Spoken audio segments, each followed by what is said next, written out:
পবিত্র রমজান মাসে মুসলিম কর্মচারীদের জন্য সরকারি বড় সুসংবাদ।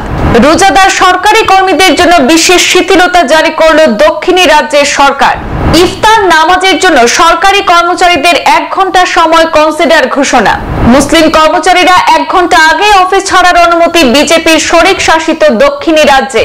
আগামী 2রা মার্চ থেকে 30 মার্চ পর্যন্ত কার্যকর থাকবে রমজানের বিশেষ শিথিলতার নিয়ম। রমজান মাসে রোজাদারদের শারীরিক অবস্থার কথা মাথায় রেখে কাজের চাপ কমাতে সরকারের বড় পদক্ষেপ গ্রহণ। অন্ধ্রপ্রদেশের নাইডু সরকারের এই সিদ্ধান্তকে স্বাগত জানিয়েছেন অন্ধ্রের মুসলিম কর্মচারীরা সহ সারা দেশের মুসলিমরা। মুসলিমদের পবিত্র রমজান মাস শুরু হওয়া উপলক্ষে অন্ধ্রপ্রদেশ সরকার বড় পদক্ষেপ গ্রহণ করেছে। আজকের সময় দাঁড়িয়ে অন্ধ্রের মুখ্যমন্ত্রী চন্দ্রবাবু নাইডুর এমন মহানুভবতাকে কুর্নিশ জানিয়েছেন মুসলিম কর্মচারীরা ছাড়াও সারা দেশের মুসলিম সমাজ। সারা দেশের মধ্যে সবার আগে রমজানের জন্য সরকারি কর্মীদের জন্য 1 ঘন্টা শিথিলতার নির্দেশিকা জারি করে রীতিমতো সাম্প্রদায়িক সম্প্রীতির নজির গড়েছে দক্ষিণী রাজ্য বিজেপির শরিক শাসিত অন্ধ্রপ্রদেশ। জানা গেছে এবারই প্রথম নয়, ওই রাজ্যে ধর্ম পালনের সুযোগ দেওয়ার বহু পুরনো এবং তা এখন ঐতিহ্যে পরিণত হয়েছে।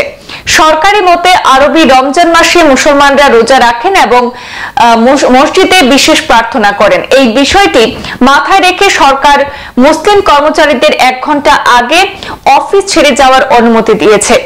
সরকারি আদেশে বলা হয়েছে যে এই শিথিলতা আগামী 2রা মার্চ থেকে 30 মার্চ পর্যন্ত কার্যকর থাকবে।